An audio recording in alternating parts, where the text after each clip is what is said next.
Hello and welcome to the VideoGamer.com God podcast. damn it, this is... No, sir. Hello and welcome to the VideoGamer UK podcast. My name is Chris Brett, and today I am joined by... Hello and welcome to the VideoGamer UK podcast. I do not Hello and welcome This to the is Video bullshit. Gamer UK Hello podcast. and welcome to the Video Gamer UK podcast. This is terrible. Yes. How you doing? You alright? Yeah, I'm You're back. New haircut. New lease of life. Yes, I don't like my hair. I feel Why like not? I've It's been- fine. I don't know. I feel like I'm a lion that's been demaned. Is that a word? Demaned? Doesn't sound right, does it? That was my attempt to be nice at you, and you've ruined it. Nice At you. At you. No, I'm Fucking being hell, nice that's at you. lovely. Why you got hate on simulator games, Jim Trinker? I don't hate on simulator games. And I shot the sheriff, but I didn't shoot the deputy. It's Stephen Burns. What does that mean? Yeah, what does that mean? Stephen Burns, deputy editor of VideoGamer.com. Going to... I knew there'd What's be a that, got to tenuous do, link. what's that got to do with shooting? It's a famous song by Bob Marley. I know that. That's what you would have heard about it. It's pretty It doesn't big. work. I shot the sheriff. It has the word deputy in it. That's all I needed. He is the deputy. I know. Oh, jeez. Get out, And I Brad. didn't- You are a terrible And host. I didn't shoot him. That's why he's there. He didn't shoot himself. All right. Yeah. Good. I mean, I'm thinking about it, but I haven't done it. Excellent. That is the kind of attitude that the Video Game Podcast is famed across the land for. Shut up, Bratters. Carry on.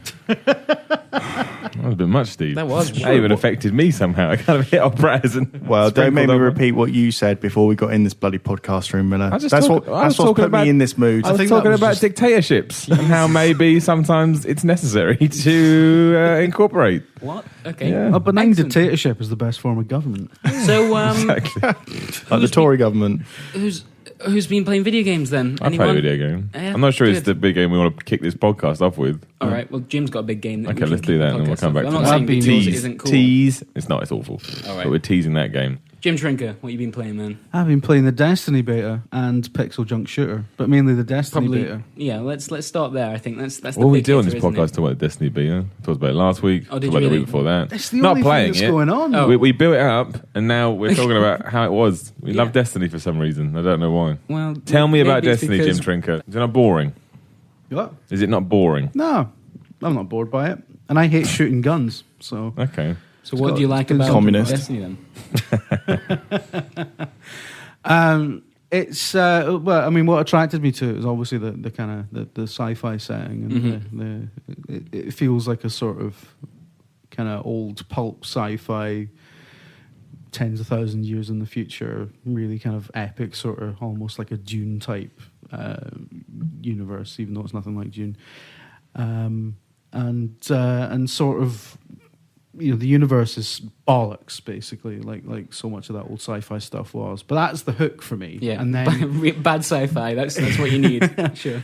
and then it's actually like a really fun game to play as well. Like it's one of those shooters that just gets the action of shooting things so right that in itself it's really fun. Because a lot of the time when I play shooters, it's even though they are designed to be shooting games, it often feels like that's the least fun bit of them. Are you playing on your own mainly, or with other people, or just? I'm just cutting about on my own. I mean, there's loads of other people on the maps wander and into. stuff. There's loads of other people. I've seen firing it a as well. lot of gifs of a lot of dancing in the Destiny beta. Is that? I never saw much of that. You don't see people just dancing as you walk past? Nah. That is disappointing. One thing I have seen weirdly is a lot of people just sort of standing very stoically, just in the hub area, Yeah. in the tower, just standing about. Dude, did you not play World of Warcraft? That was like 80% of the game. You got your cool items, and then you went and stood where everyone could see you, and you waited until they clicked on you because they were inspecting your gear. Like Space Damn Mall. straight. Yeah. That sounds illegal. Gladiator shoulders right here, baby. Only in video game form, Christopher Brett. Yeah. In real life, a small breeze would blow you over. So never mind. I played Destiny. Yeah. I played it. I downloaded it. I played it. First thing I like to say, validated I have been by the fucking amazing intro, superb fonts. You know, when I went on about fonts the other day, and everyone's like, "Steve, you're going on about fonts again." Oh, the UI is lovely. Yeah, it looks. Obviously, so much attention has been paid to that, and that intro movie where they go to Mars. Yeah, that's And, gorgeous. yeah, it I just. got a lot of flack for saying it's really gorgeous. From who? It's good. It's amazing. Like, it totally shows off its budget as well because it looks incredible. Yeah, put that money on the screen, you know. Yeah. For all the problems with, you know, fucking Peter Jackson's King Kong, at least all that money is there. At least it's not like been squirreled away into people's pockets. It looks like when they remake 30s New York, you're like, shit, that actually does look Best good. thing about King Kong is the first hour of the film is unnecessary. Yeah. And just getting it could to have the been 20 island. minutes. Yeah, It could have just been 20 hour. minutes. But also, one thing about Destiny, though, is in that intro movie, they've got one of the members of the team has got a gun. Yeah. So we land on Mars and like, oh God! Imagine Neil Armstrong gets off of the lander and he's like, yeah. Buzz Aldrin cuts out with a fucking massive gun. He's like, just in case, man. I mean, just in case. And then they see and maybe I missed something, but they see the Traveller. And no one's really shocked by it. They're like, cool. Like, is that meant to be there? Like, I'm fairly sure it's not meant to be there. Well, you don't really see the the reaction on their faces. You just see them from behind, and they all look like they're going, "That's smashing that." Yeah, we better call someone. Have you got the gun? Yeah, good job. And we've got the gun now. evidently, humankind. The first thing humankind did was go, "We'll take that back home. We'll just stick it over LA." See the city when you're in and we're in the tower area. You can look out over the city right up to the horizon and see the Traveller overhead. That skyline in the distance looks suspiciously like LA, and it's referred to as the last city in the universe. And LA it's would fucking not be terrifying. Yeah. The thought that Los Angeles would be like the last remaining piece of human civilization. That's no wonder aliens are so horrible. pissed off. I started rooting for the aliens thinking about Maybe that. I'm going to write a film. It's going to be a short film about an alien who crash lands into Los Angeles, and because of all the bad kind of hate between people and all the violence and all of the thuggery, he's like, actually, fuck these guys. I'm going to take them out. What will it be called? Be called L.A. It's basically the is plot. shit. It's basically the That's plot good. of Independence Day. Because yeah, but this one is probably slightly more realistic. It'll have Scarlett Johansson in like under the skin. It'll be great. What Excellent. people don't know about Independence Day is that for the opening of the film, for the first sort of 20 minutes, they're actually just planning to come down and say hello. Well, yeah, that's why everyone's on top of like But then the they see Empire Los State Building, Angeles, yep, and they're mhm. like, "Nah, just fucking nuke it." Exactly. It's actually a tragic story about mankind's hubris. I feel like Yeah. somewhere in that conversation we were talking about Destiny, and then Yeah. We're talking about the influences on Destiny, yeah? I think we're talking about the fact that you two guys don't like Los Angeles very much. I mean, I think that was I like actually some the of it. conversation. In much the same way I like some of the people in this I like the office. pools and the hotels. Yeah, I like being in my my compound. I watched Brett Phipps play Destiny. I Yep. think it looks very nice, but I think it looks very dry. He kept going every time he had a new mission. He had to go through the same location over and over again. And I hate stuff like that. It doesn't feel like there's any that location progression. There is a lot of revisiting the Is that same the- sort of bits. MMO aspect of it. Yeah, exactly. That's the bit that puts me off a bit. Because your areas are basically your instances, right? And Are the missions types like varied, or is it well, generally? yeah, the same there thing? are because like you'll progress through the various different areas. Like the first kind of chunk of the game takes place in what's referred to as Old Russia, and that's split up into districts where the kind of story missions happen. Mm-hmm. And as you go through it, they're then unlocked for like free roaming and side quests and stuff like that, so you can go back to them. But yeah, like the first major bit of the game is set in Old Russia, and I haven't got past that yet. I don't even know if the beta has any other areas at all. But yeah, there is a lot of revisiting of areas, but right, for doesn't someone really bother me that much. who, well, I guess you've enjoyed like Wolfenstein recently, but someone that generally doesn't play a lot of first-person shooters or MMOs, right? Is don't. that fair? Like, you seem to like this, so it must yeah, be absolutely. weirdly it's Not managed into to mix those MMOs, two I'm not together. into shooters at all, but I mean, the odd one does grab me. Yeah. Like, obviously Half-Life 2 grabbed me. Various others as well. I really liked Rage.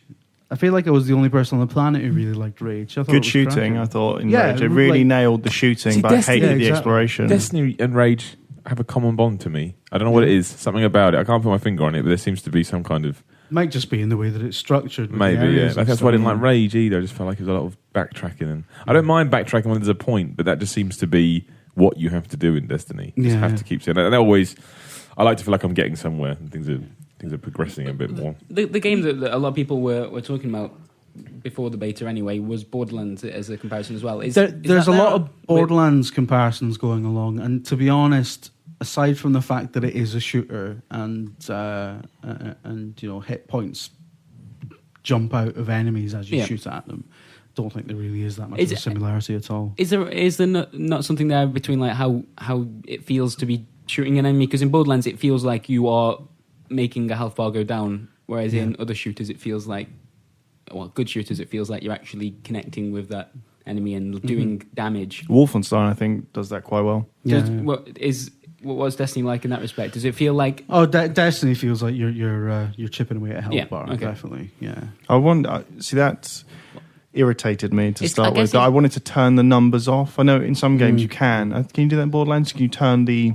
When you shoot them, it's like 40 or 25 or whatever. You can turn it off, because I found myself just watching the numbers rather than enjoying the there is feedback. something really satisfying, because when you're generally going around shooting stuff and the numbers are all like sort of double digits, single digits that are flying off. When you do a big crit or something. But then, like, you snipe somebody right in the face from from the other end of the map, and you get a big yellow 625 hit points. That's quite satisfying. Yeah. I mean, I know exactly what you mean. I'm not huge about Borderlands, but that aspect of it is quite important, because that's a game about picking up new weapons and seeing your character improve, and the numbers getting bigger and bigger as you go along is a big part of that. See, when I was playing the beta, I was talking about it on Twitter, and a lot of people kept asking me, is it anything like Borderlands? And to me it isn't, because I mean the fundamental difference between them for me is that I couldn't stand Borderlands and I really like Destiny, so I don't like that you're quite short again. It's another shooter where you're quite short. It's like, it's not quite as bad as Killzone.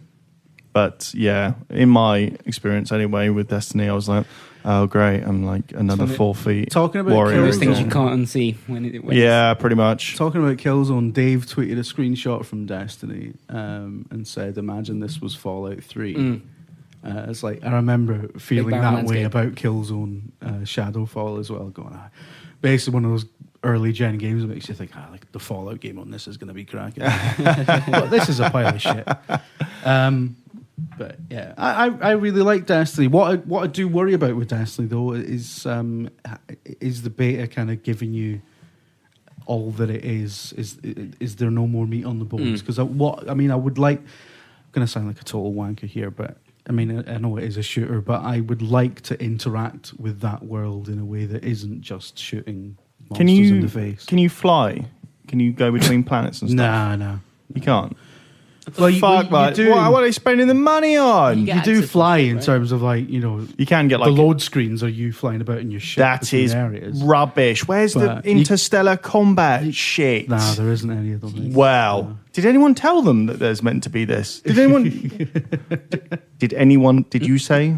They probably tried it and it was rubbish. It was just a given. Because they had that in Space combat's pretty hot. Like that's what people like. Exactly. You're going to fly out. Come back down. Like if Elite Dangerous and Destiny had a baby, space combat. yeah, so you could maybe just have planets and shoot the fuck out. Everyone's of just talking now. It's all gone. It's like a battle royal when it all goes crazy. No, it's going nuts. All right, you go on. You talk, Miller. Yeah. What about not Destiny? Destiny. I only watched them play Destiny. I think it looks really nice, but I don't think it's for me. That's my Destiny. What was the game you were teasing? I wouldn't get excited about that.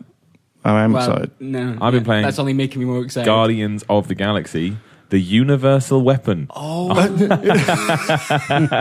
is on good iOS. For a video game. Yeah, don't you when you get to play as Batista in that though? Yeah, we didn't like Batista. They're all like caricatured versions of the Guardians of the Galaxy. Apart from the raccoon, because you can't really caricature a raccoon. I'm sometimes worried with games like that when they come out before I get the chance to see the film. This has nothing to do with the film. There's no spoilers. Well, I mean, it is to do with the film, obviously, but yeah, the characters are there, but you won't learn anything. And the weird thing about this is that you can tell that at one point it was obviously free to play, and the in-app purchases were. You can just the way because it's an arena-based fighting game where all you do is swipe your finger around the room. And your guys will either, so if you swipe, onto the enemy, they'll attack them. If you've got a healing ability, you can swipe onto your own team and it'll heal them. You've got special powers, all to do with clicking and swiping, and all very simple and lovely. But in the back end of it, you've got this sort of progression system where you're leveling everything up and you're unlocking characters and you're earning, like, we'll just call it currency. There's a special word for it, I can't remember what it's called. And you're earning currency to then buy items or unlock new characters or whatever. And you can tell originally it was supposed to be like, hey, just buy it and it's free. But obviously some point went, no, we cannot do that anymore. People don't like that People anymore. are getting mad. So all they did was they just, okay, pay you £3 and you just got to grind really hard. So I don't want to grind through a shitty little arena-based combat game to unlock stuff. So it becomes like some weird shopping mini game, really, where you're trying to earn money to buy stuff for your characters. It'd be interesting if I mean in-game money, not real money. It would be interesting if they did actually backtrack on that, because a lot I of time, definitely think at one point it's been developed with that in mind. It has to be, because you wouldn't have to grind this hard but otherwise. it often seems that licensed games, a large portion of them end up being cash grabs, and the way to do that in iOS does seem to be make a free-to-play game and get the microtransactions right. I mean, the problem... I'm surprised they gave enough of a shit to... The problem is it's just not much... There's no game here. There's no game. After I'd done the first sort of 20 rooms, I was like, don't really want to... I mean, there's loads of characters in it. If you like Guardians of the Galaxy, I bet you'd be well pumped for that. But then, what's the difference? Whether you're doing it with, a pencil or a pen, who gives a shit? It's still the same swiping and stuff. It's rubbish. At this stage, which is the best character in Guardians of the Galaxy?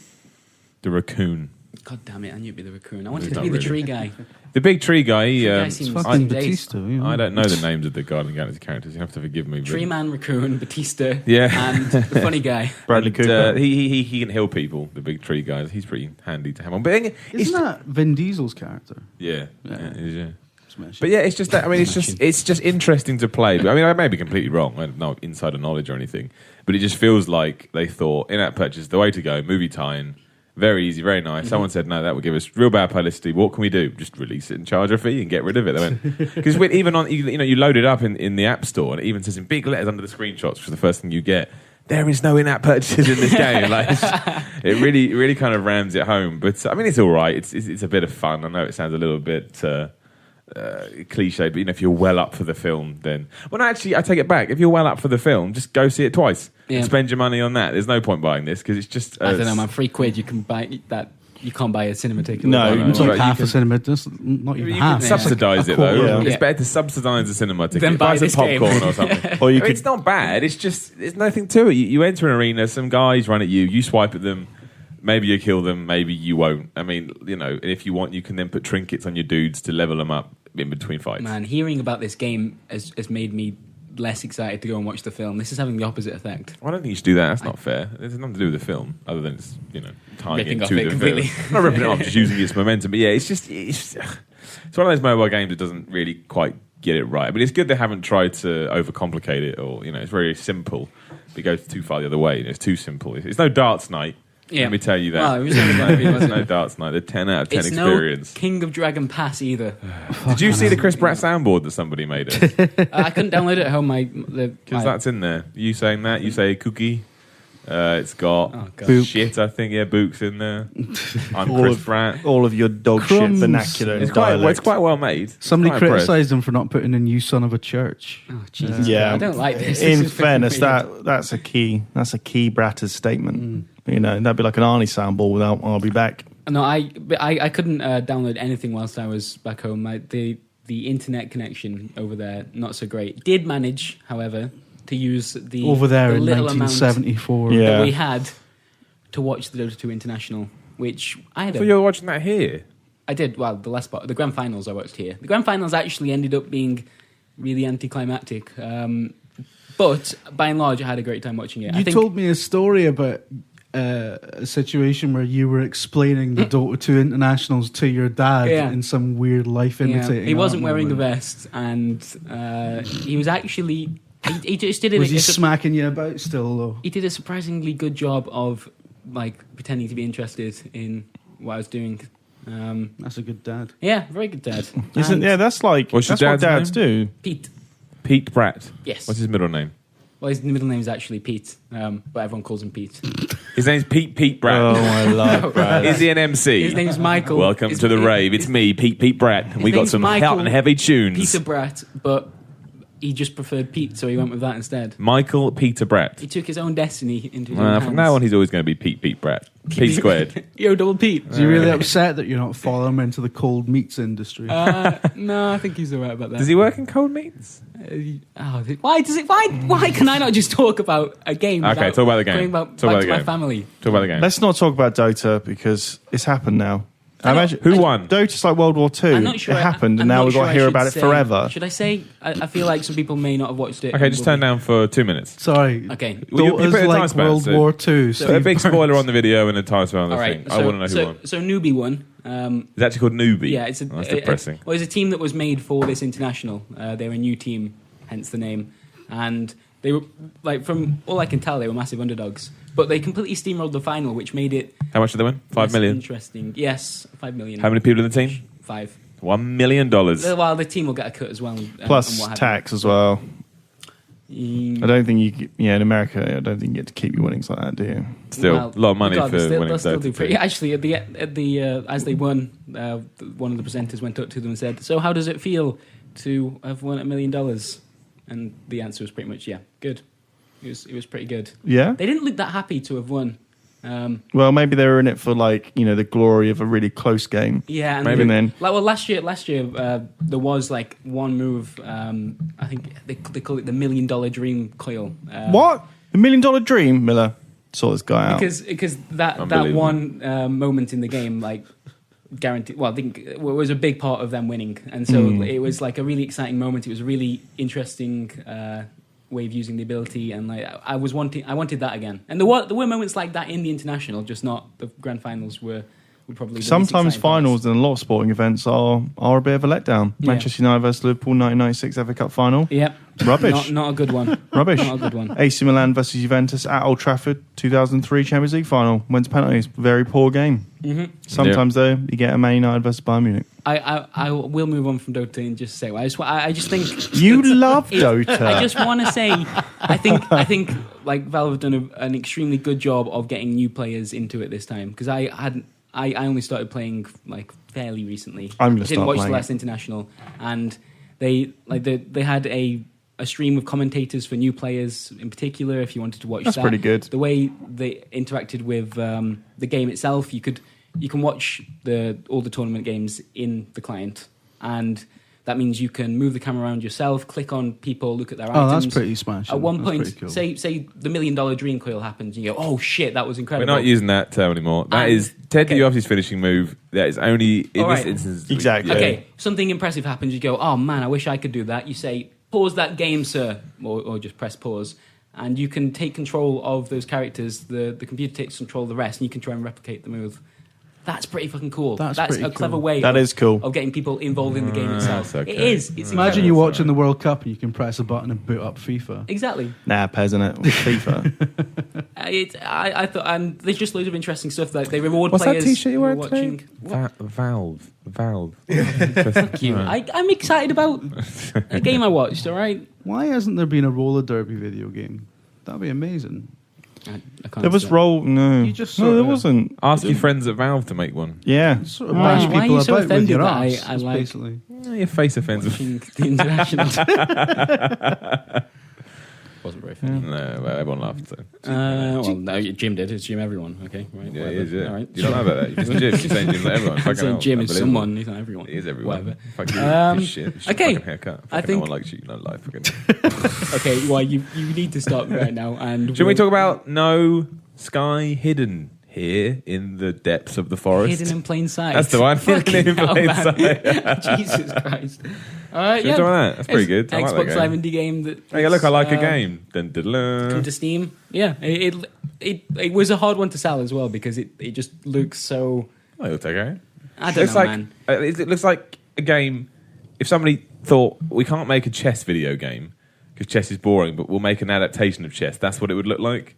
Doesn't really Right, make okay. any sense, but that's kind of what I saw. It does look like a game that you would have played that would have come free with like Windows 98 or something. Yeah, it does look like that. Oh, totally. And an Encarta mini game embedded Exactly, into its weird exactly, stuff. yeah. It, does It look looks like that. really good, though. It is really It's good. fun. No, It's it really basi- is a very good game. I mean, isn't the central mechanic basically what the Assassin's Creed multiplayer is? Yeah, all that's what I about? said we were Yeah. playing. Yeah, it's just, but it's better. Or- It actually works because it's simple. That's the biggest problem with those games. Like Spy Party is another big one that does that, and yeah, like if you haven't seen the video, the idea is that like there's a bunch of different mini games, and usually you've like the first thing you need to do is figure out which character you are, because there'll be a lot of characters on yeah, the it's the hardest screen thing that with look the the damn same, game. Yeah. and then after you figured out which one you are, you got to figure out who the other player is. But like sometimes you can give yourself away just by like moving around too fast whilst you're trying to figure out spinning on the spot like you did. I did that straight away on one game. I didn't even notice. Didn't even notice him. How bad is that? Yeah, and I thought it was really, really clever. I do like how Simon just kept fucking you though. Like just Whoa, what?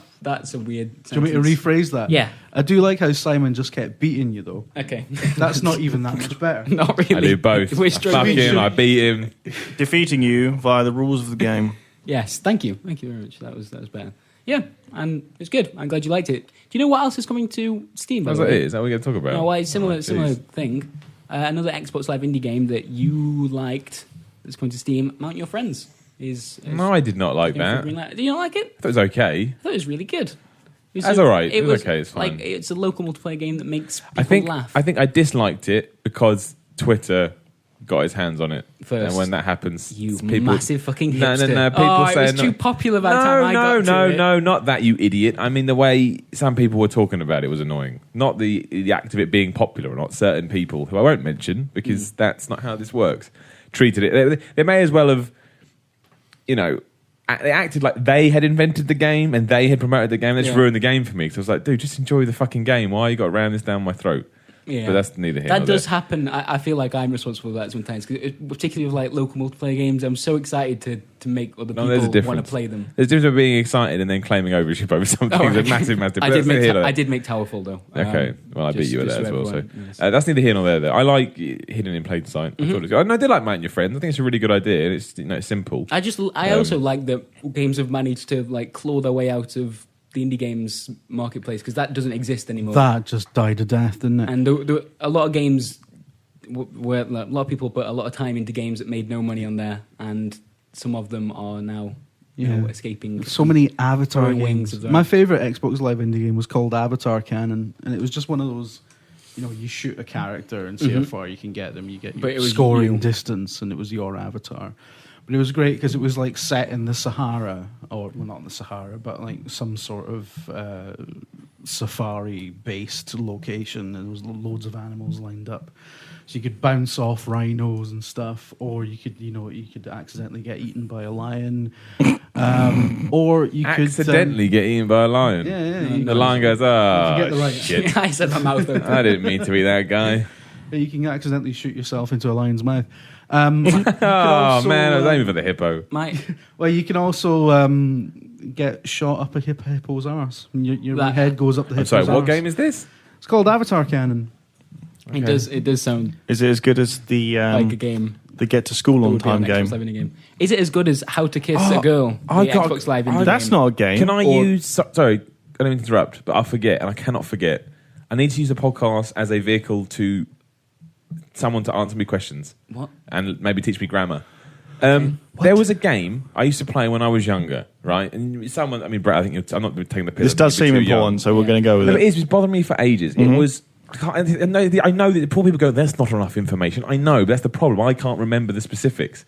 You were in a school late at night, and something was chasing you, and you were I can't remember. You were like some thing. You weren't human, but it was based in reality. Like you weren't like an alien or anything like that. What generation are we talking? It was on PC. I would say probably mid-90s. You were in a school, you weren't human. And you had to... But you weren't too weird. You were something that you Well, could you had the costume was unique. It was a unique costume. But I know this is not enough information. I know that. But if it was like an adventure game. Yep. Kind of. And I can't remember what you had to do. I think something was chased. I think it was kind of like that. But you had more control over your movements. It wasn't like... You had free movement. But it had those kind of elements to it. Was it first person or third person? No. It was like on the side scroll, not side scrolling, but the cameras from the side of the school. Well, like an adventure game. Yeah, like an adventure game. Okay. I think I got to know what this is. I used to play it all the time, and somebody out there's probably got this already. I hope so. It's like Nightbreed. When I knew about Nightbreed, and people were like, "Oh my god, yes, Nightbreed!" Yeah, everyone's. All got I remember is you were in a school. They? And I don't know. I know it's not a lot of information. I know people are saying, Simon, you've given us nothing. But if anyone even has an inkling, just let me know, please, at Simon Miller 316. Just let me know. I got to know. There are success stories with these things. If anyone's ever played SNES Doom, anyone here plays Doom on SNES? I mean, obviously not, because it was like the worst way to play Doom. But so I'm playing it, and you play through the first chapter of the game. So when you arrive in the Phobos space station or whatever, and at the very end of the first chapter, you get killed, and that's when you go to hell, right? Now, in normal Doom... Massive Doom spoiler. In normal Doom, you then go on to the shores of hell. In SNES Doom, the game boots back into the main menu. Now, I thought that this was a bug for years, and it turns out. But I couldn't ever get an explanation for why, because, well, it seems to follow that I've been killed, so I obviously will go back to the main menu, even though that rule doesn't apply. You just go back to the start of the level and any of the other levels. So I spent hours jumping into the teleporter, trying to shoot everything. So you have to get all the way back. And so anyway, for about 10 years this bothered me until on Midnight Resistance, I think. Someone wrote an article and it was just about that exact same thing. And they'd had to call the I think it was Williams that was publishing it, the care line. My son is trying to get past this point in your game. And it's like, they're like, we have no idea what's going on. It's just amazing. So what were you supposed to do? Just press continue? No, it was a bug. You're meant to then get a text screen which says you've been killed. Now you've got to go and fuck shit up. So the SNES version of Doom is broke? No, but this is the kicker, is that you can skip to any chapter, but to skip to the Shores of Hell or Inferno, you have to up the difficulty. Oh, God. And so Doom was quite a difficult game on those latter, ultra violence and nightmare mode. And, I can't have been that old, so I was about 10. It's impossible. It ruined my experience of Doom for about 10 years. So I finally found, this is like surprise now. I was a success story. I found the true reason, and hopefully we can find out what this game was for Miller. I think you were in the school after hours. Mm-hmm. Are you sure this was the 90s? Well, when do you think it was? Because there is a game where you're in the school after hours. It's called Out something. It's on PlayStation 2. It's an adventure game. No. It's definitely... maybe it was a spiritual sequel of that, but no, it was definitely in the 90s. Definitely. All right, well, we've got to find it. People out there. Can you help Simon Miller? Yeah, exactly. Get in touch. It's important. But we'll see. If not, it doesn't matter. But okay. I'd like to know what it was. Has anyone played anything else? Sure. Yeah, we played The Crew. Oh, yeah. There's...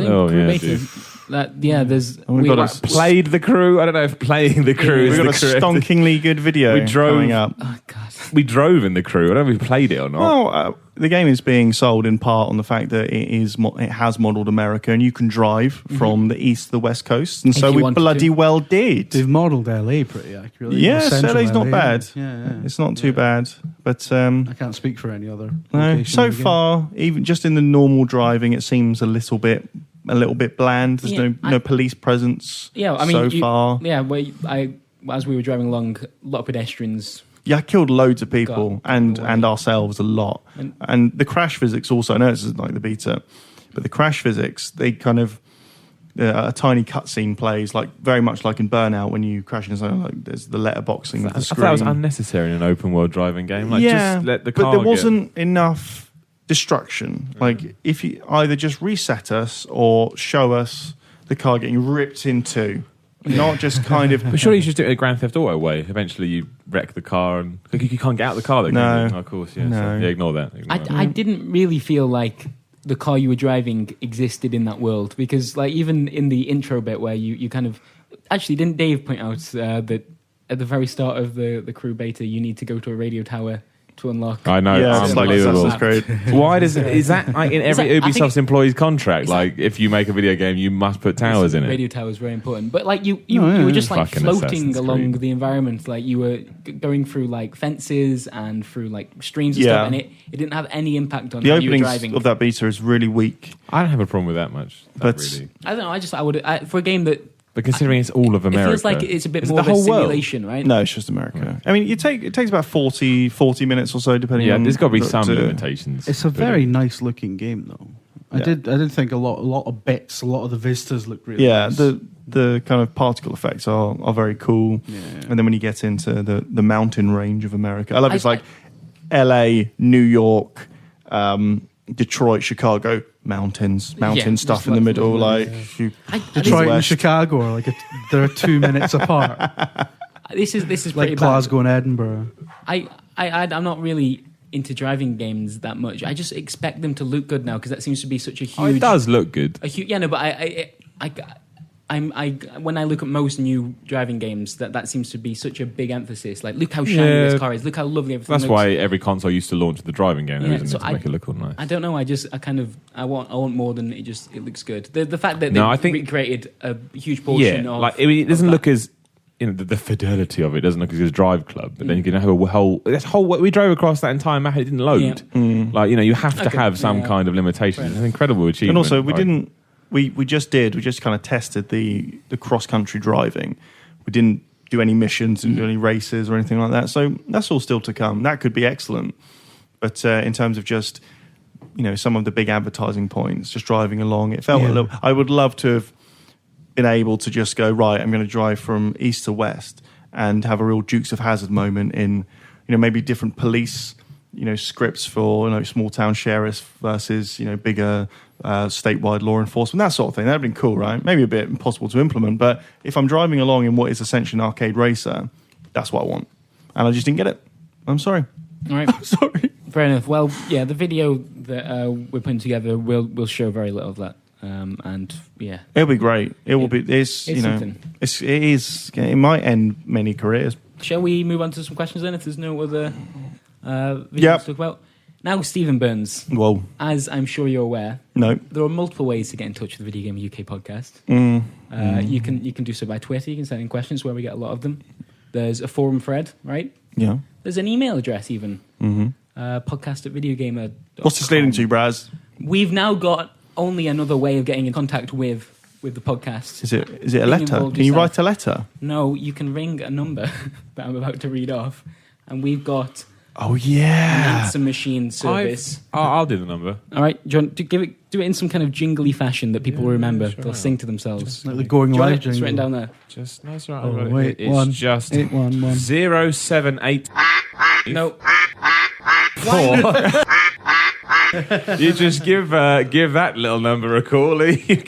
So that was my mobile number, my personal mobile number. I assume you're going to bleep that out, right? Of course, I'm going to leave it in. I'm sure. Bleep out some of it, but then make people guess. But if you do want to ring and leave a message, which we may play on the podcast, particularly if it's a bit funny. Yeah, do it. Or maybe it can be offensive. 0203 475 4736. That number wouldn't be on an advert, would it? There's no jingle to it. There's no rhythm. Call Cladcom 7. 0203 475 4736. What do they do? Just leave messages and shit? Yeah, Dave and I did an answer machine. Should we ring it now? Thingy.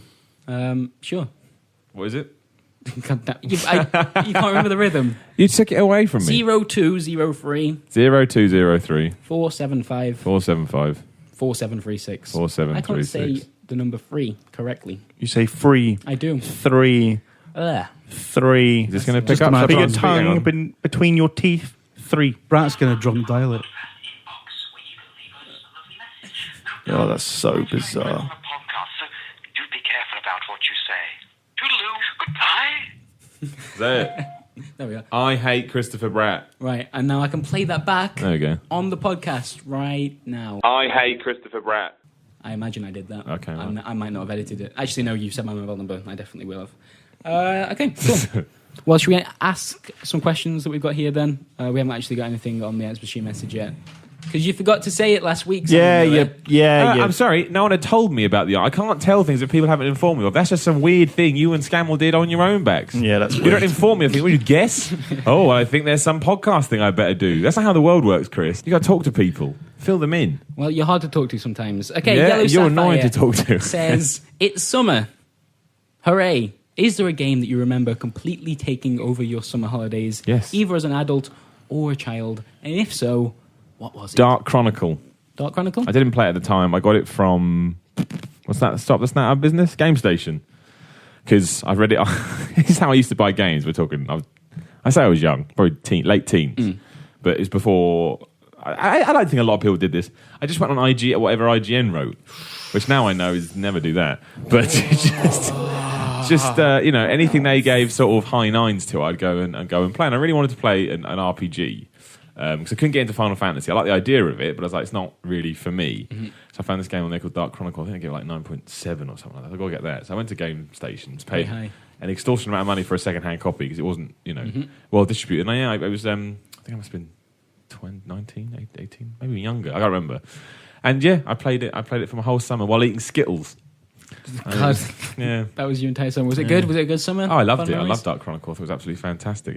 So I don't read IGN's reviews and buy whatever they say is good. Do that. That seems the best thing about Dark Chronicle is when you finish each level, because they had the randomly generated levels. The reason they made it work is because you had a mini game. You had two characters, Max and Monica. I can't remember what you had if you finished it as Monica. Maybe it was the same. I can't remember. But you finished it at Max with a game called Sphere, which was golf. So you then got to replay through the level. But with golf, it's so good. It's so good. It's one of the best games I've ever played. I was not expecting the names Max and Monica to be the lead characters in a game called Dark Chronicle. Yeah. I was expecting it to be a bit more majestic. Oh, no, it's a fantastic game. It's 10 out of 10 for me. It's absolutely wonderful. And it's brilliant. Now, I spent my one summer playing that. I think and the same time, big RPGs seem to be the ones that I always remember, like the Morrowind, some of the Final Fantasies. Final Fantasy Summer, 10, though. Summer, he said. Yeah, that's what I was saying. As long as you played it in the summer. Yeah, GoldenEye. I just remembered. GoldenEye school holidays, isn't it? That's a classic. Mm-hmm. At my friend Joe's house.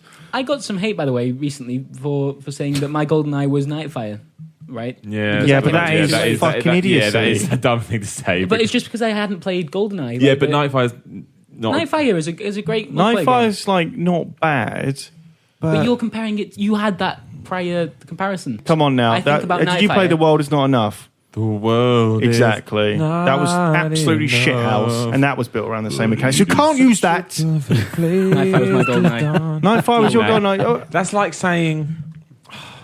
Here we are. Here comes some... That's like saying Michael Jackson's fucking Invincible album was my Thriller. That doesn't make any sense. It's the same guy, but it's not anywhere near as good. It's like Hour of Victory was my Call of Duty. It wasn't. Apart from when you climb ladders. Oh, the ladders. It's a wonderful game. But yeah, I get what you're saying, but it's just the fact that the gulf in quality between those two is huge. What's the big difference between the GoldenEye was amazing and Nightfire wasn't as amazing. Is it the maps or what? Well, GoldenEye changed everything. That was the whole reason we are where we are today, really, in many ways. There are other games as well, but that's definitely one of them. The maps was one thing. The modes was another, like the way... 4-player split screen. Yeah, License to Kill mode was the way of... Golden Gun. Good maps. Of Golden Gun is in Nightfire? Yeah, but it doesn't... Yeah, that's like saying... a lot. I'm just saying. I asked. Yeah, that is like saying they're shooting an Hour of Victory. No, there is shooting an Hour of Victory, but you can also walk through walls. Yeah, it's like that is a good mechanic. That's like saying, there's James Bond and women and cars in Die Another Day. It must be as good as From Russia with Love. All right. Or sorry, Team Nostalgia. My bad. No. All right, let's crank out Nightfire and see what it's all about. I fucking had that good sniping. I'll give you that. Very good sniping. No, we're not saying Nightfire is bad. We're just saying it can't be your GoldenEye would be something like Halo or something like that. Do you know what I mean? Yeah, a game that changed the way you saw things. Yeah, exactly. I've got no shame in that. Thanks. If Nightfire changed the way you play video games, then you're fucked. You're dead. I am fucked. I just said I spent my summer playing Final Fantasy. Of course, that's fine. Well, which one? 10, the worst 10, one. I hated that. 10 was getting mad. Do you know what I did? Hitman. 10's incredible. Big Summer Hitman 2. Big Summer. Final Fantasy 10. You get to that point where you fight this boss on a ship, flying ship, right? It takes fucking ages, right? Yep. You kill it, then you land, and it throws another boss at you. Yep. And if that dude kills you, it throws you back to the start of the ship. Do you know what I did? I wasn't mad. I was perfectly calm. Stopped the game, ejected it, just snapped it in two. I wasn't mad. I was just like, you have to go in the bin. Like, there's no way I want anything to do with you ever again. You know what I did, Simon? I looked down and said, you know what? I need to rescue Yuna from that wedding. And I beat that boss, and I went and beat Mr. Seymour, and then went into the temple. It was easy. No, I'm Brown. You just D'Lo Browned your head. Saying, don't Never D'Lo Brown your head at me. You don't even know what that means. You cannot laugh. Of course I do. It's probably some nerdy wrestling joke. Yeah, it is. Yeah. Okay. Good.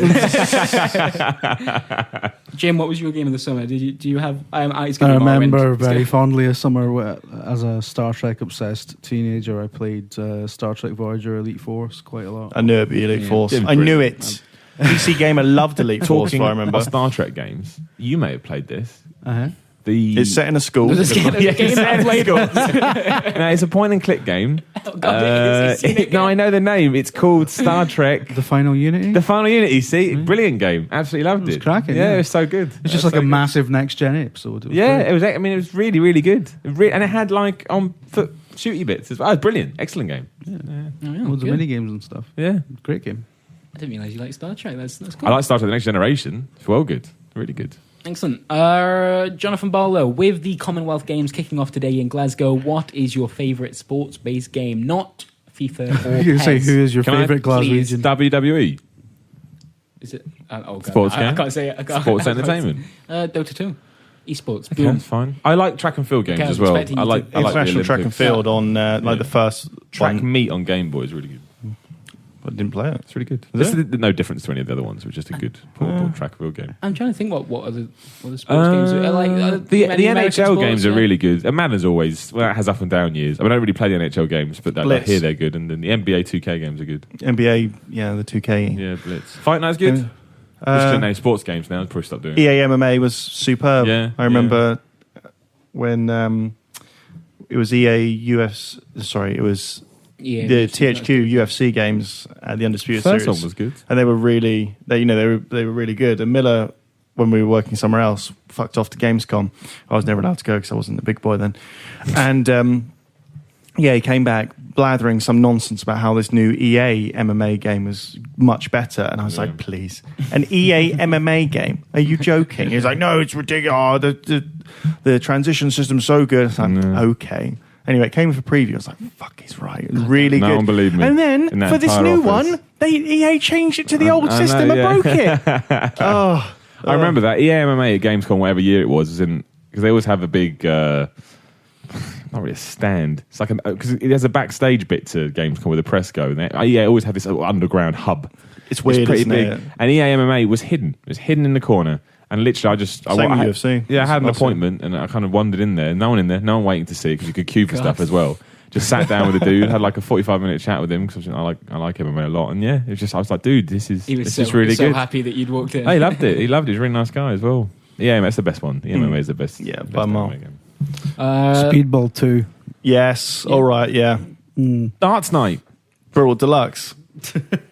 Street Fighter. This is sport. Fighting. My man Phil Beckinsale asks, is PlayStation Plus bad for developers? I want to play Valiant Hearts, but we'll wait until it's free on I know, we had PS this Plus. conversation last week. We've done this one. Yeah, go back to last week. We had a big debate last Oh, really? No, 2 weeks ago.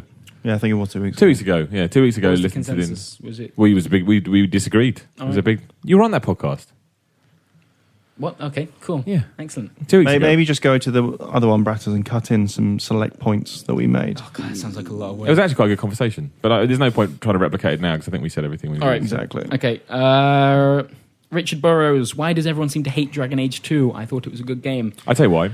Dragon Age 2 is a very good game if you take Dragon Age 2 as a separate entity.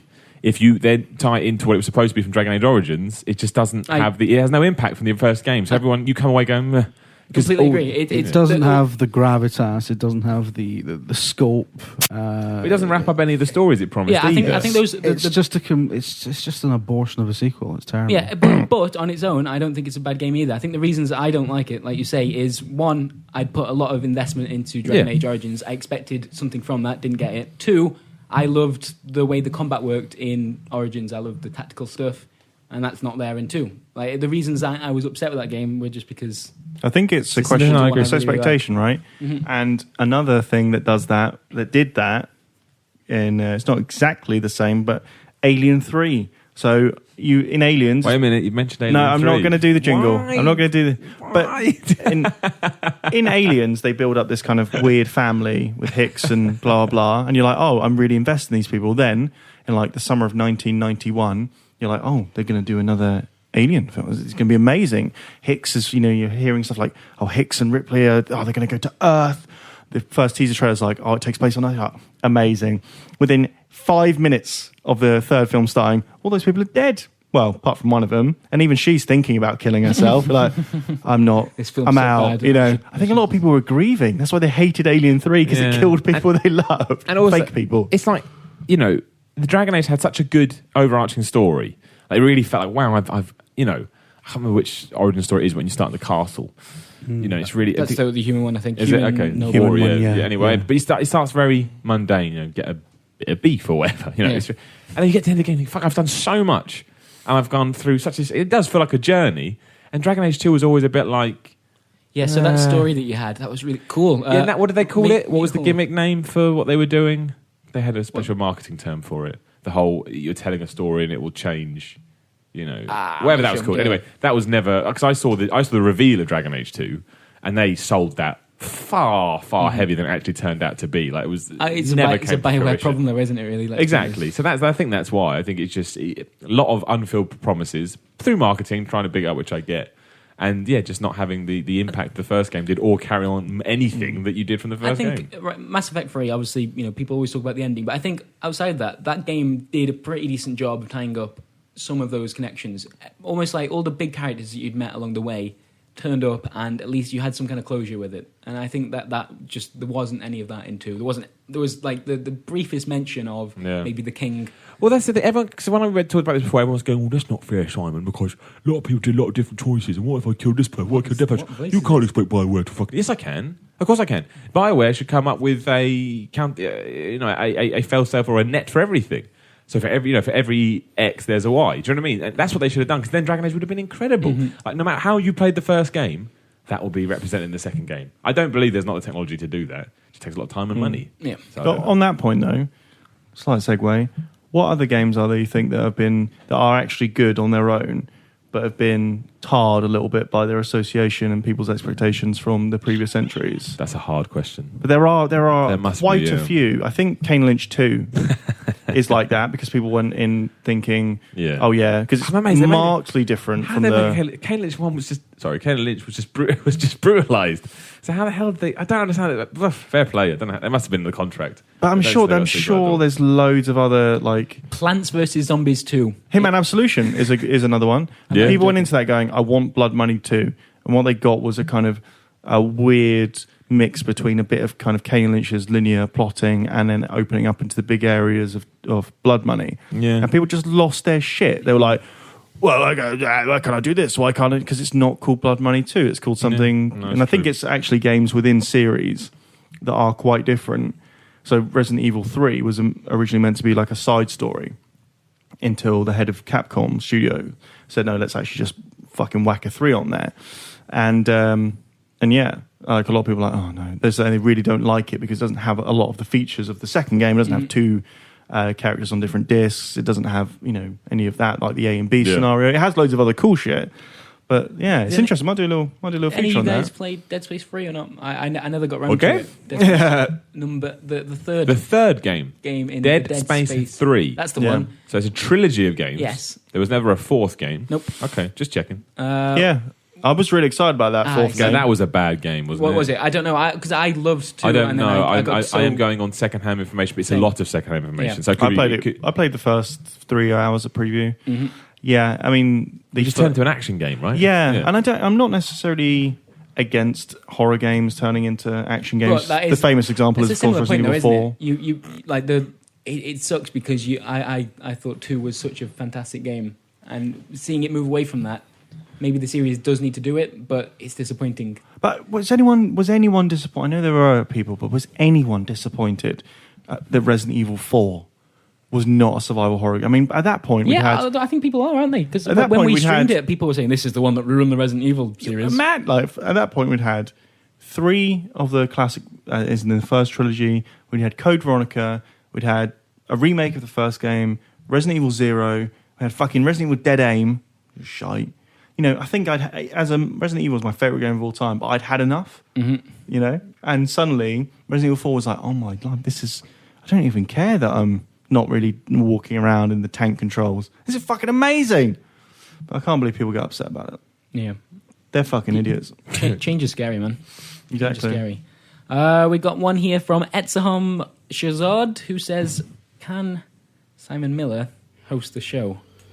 He's better at it. Damn right. Oh. You see, Chris? They loved it last week. They were up in arms. They were chanting. Why would he say that? Because it's true. In fact, Brad's getting a seat. What? Give the fans what they want. But I like this chair. They don't. I'm sitting there. It's like home. Move, Brad. Why? Sorry, Speaking of sequels that didn't give fans what they wanted, Bratters, this week you're going to get savaged. Yes. Savaged. I'm back in my chair. Can Simon host show? He's better at it. Can you please answer the question, Chris Pratt? Doing it right now. It's really weird because this is going to make no difference to people listening, but it's completely changed the dynamic of the room. Yeah. It feels a bit... Steve, you look different from this angle. I know, thank you. I feel taller. All right, I think here we go. Here's one more question because I'm taking over this stuff. Brett Claxton asks, what were the worst conditions you had to endure to go to a preview review event? Surely Mill of the Mountain. Yeah, I got a couple, actually. So yeah, we went to Utah to see Skyrim and Prey 2. What the fuck happened to Prey 2? For the record as well, when I saw Prey 2, I thought Prey 2 looked like balls. I didn't think it looked good at all. Everyone came out saying, "Oh, they overheard you and went." I thought it looked absolutely terrible, but that's neither here nor there. But obviously, it was going to Utah is no bad thing. But I wasn't used to the that was the word I'm looking for. The altitude, dust. So it was just, you have no idea. When you walk up the stairs, you can't breathe. That's exactly what they wanted you to do. Yeah, it was just crazy. Like, I've never, and it made anything difficult because I'm so That's why everybody so liked the look of the game. It was oxygen deprivation, wasn't it? Yeah, exactly. And everyone's like, hey. But the one more recent one, because that was years ago, is, and you probably remember this, Burns. I don't know if Brad and Jim weren't, he wasn't here, but went to a Splinter Cell Blacklist preview event. And it was on a day like it has been recently, where it's just... Oh, it's in some underground... Just being outside is unbearably hot. And it was in a basement, right? And it was in like a basement that was a good 4 floors down. And it was so hot they had to get fans in. They bought fans from like a stationery store. So they did absolutely nothing. Everyone just sat there. Honestly, I had to say to them, I said, look, dude, I cannot sit here. Like, I will pass out. It's so hot. It is a little bit like being in this podcast room right now. It's worse than this. I mean, I honestly felt like I was going to collapse. It was that hot. I was like, fucking hell, I may actually fall down if I don't get some liquid or something in me now. That was really bad. But I don't think there's any... I've got one. Go on. I went to see Homefronter. No, Homefront. Sorry, not Homefronter. Was it Homefront? Hold on. No, sorry, excuse me. I went to see the Mighty Beanox Studios to see the Amazing Spider-Man tie-in. Yeah. And they're in How Quebec. did you get those two mixed up? That's so true. It was more the temperature, anyway, because it was snowing when I'd gone out to see Homefront, and it was snowing anyway. So we had to go to Quebec, and I'm going to go on record. I think Quebec's a fucking hole. I hated it. So anyway, we flew into, I can't remember, Vancouver maybe, and then we had to get like a little prop plane out to Quebec, and it looked like something out of World War II. Like, I looked out the window, and there were the propellers, and I was like, surely we don't just do this anymore. Like, I thought, do I have to wear goggles and like a flying scarf and like a little leather cap? Anyway, so we saw it was fine. Then we go to the airport to come back into our connecting flight to London. So anyway, we arrive, and I'm sitting there with this guy called Dan from Future, and we've been left alone. Everyone else has gone. They've gone early. And I'm kind of looking at my watch like, that's our plane outside, and it says it's meant to take off in 5 minutes, but we've not been called. And he was like, have we missed it? I'm like, it's there, Dan. We haven't missed it. Anyway, half an hour went past. No one had been told anything. And like, it's still there, and we've definitely missed this flight, or it's been delayed. Anyway, it had been delayed by half an hour, which pushed it very tight to us getting our flight back to London. We arrived at the airport. We were like, to the Mr. Airport man, we were like, look, we need to get through fucking security. And he was like, okay. He was like, look, I'll take you like the special staff way. Tell me he took you on one of those little vehicles that drive around the airports. No, we saw a bit. He was like, I will take you kind of out through the concourse and I can go, there's like side doors, and you can just get on the plane without having to show your passports or whatever, because I've seen them. That sounds massively So we're illegal. running, it's like Home Alone. We're running. I'm like, I've got to get back, because it was the final weekend of the league season as well. Got to get back. Anyway. That kind of takes the emphasis out of this story. I had to watch the final premiere of the season. We go through the door and we just see the plane leave. It's like Left 4 Dead or something. We're like, oh, we're fucked. And the guy's like, look, go through this door, go to immigration and say you need to get on another flight to another part of Canada to fly back to London. Otherwise, you've got to wait here for the next day and a half. I was like, okay. So we got to the fucking counter with obviously no security, nothing, no boarding passes. My name is Boris. And the guy was like, where's your boarding pass, sir? I was like, I don't have one. He went, excuse me? I was like, look, I'm not trying to get into this country. I'm trying to get out of it. And he was like, what? And we had to go off and have a little discussion. I was like, oh, come on. In the end, we did manage to get a connecting flight. Turned up into London. All that was handled. I was like, good. Made it. Went to collect my bags. Sorry, Sil. We've lost your bags. They were on like 4 different planes. And I just credits rolled. I was so tired. I was been in the same clothes for like days at this point. Steve 2 solid days. And I just went, I don't give a fuck. Just... here's my address. I said, here's my address. send it there. Then Man United lost the league title on the last day of the season to Man City. That sounds like it was shit. Terrible few days. It was shit. It was bad. I don't know if it really counts as conditions, but flying back from E3 once, the plane dropped out of the sky. That was quite terrifying. Just stopped? Just dropped. Just lost altitude. It hit one of those pockets of whatever it hit, pockets of air, and just dropped down for 20 seconds.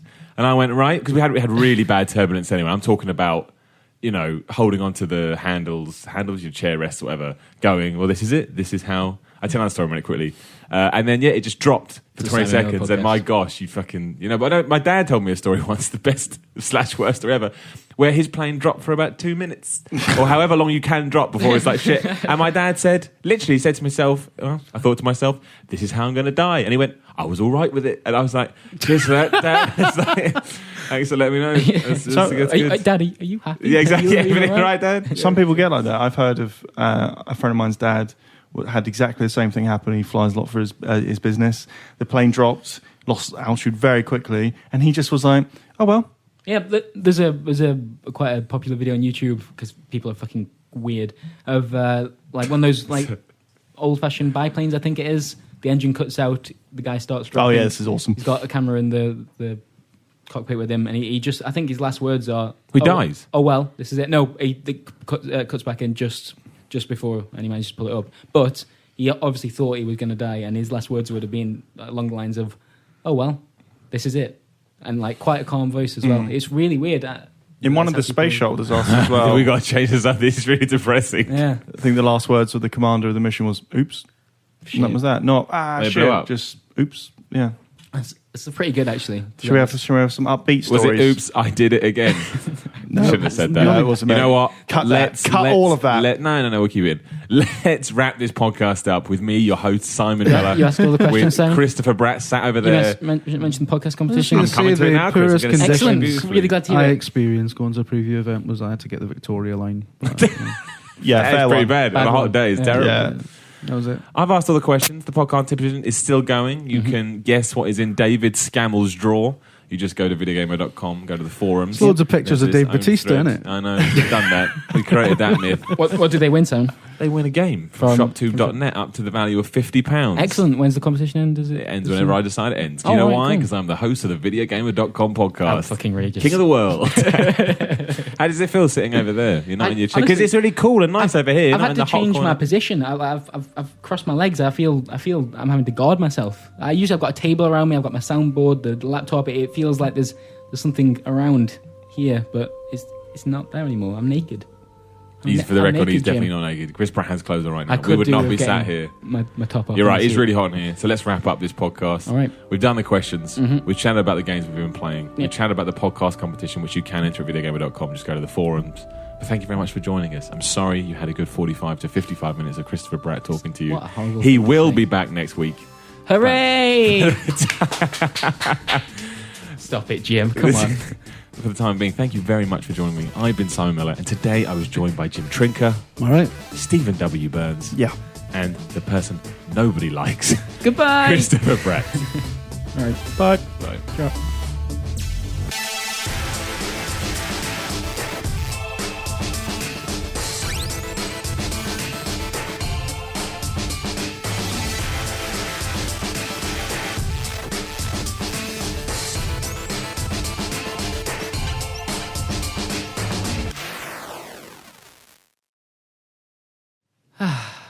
I wish I was on the Video Gamer UK podcast. Well, now you can.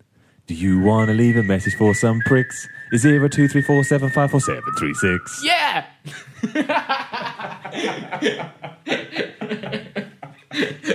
There you go. Sorted. Right, okay.